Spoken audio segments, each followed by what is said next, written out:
បីឆ្នាំដែលយើងបានសាងជាមួយគ្នាធ្លាប់ហើយឆ្លងគ្រាលំបាកវេទនាមិនដែលរអ៊ូបងស្មានថាអូនជាមនុស្សចុងក្រោយជាមនុស្សក្បែរគ្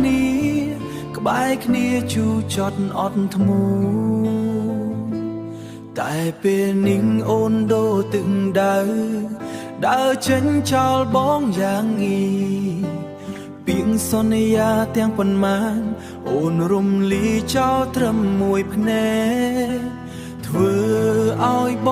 ងយំសោកសង្រេងក្នុងចិត្តចំបែ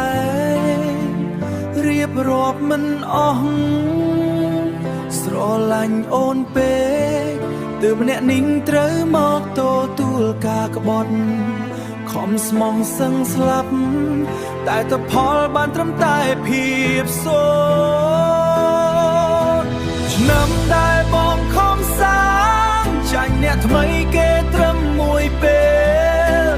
អូនមើលឃើញគេល្អជាងបងទុកបងជាមនុស្សគ្មានន័យ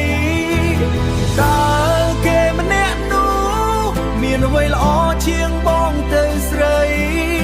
ទើបអូនហ៊ានលះបង់អ្វីដែលយើងធ្លាប់សាងជាមួយគ្នា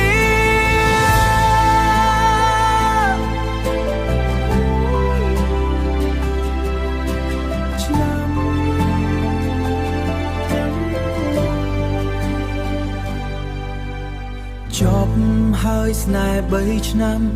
ដែលបងធ្លាប់ថែរក្សាមេរៀនមួយនេះបងនឹងចងចាំទុកក្នុងអរាជូនពរអូនចុងឲ្យរស់នៅក្បែរគេមានសុំមង្គលដកជើងមិនរួចឲ្យបងម្នាក់នេះយំរហូតដល់ទឹកភ្នែកចុងឲ្យបងម្នាក់នេះយំរហូតដល់អស់ទឹកភ្នែកចុង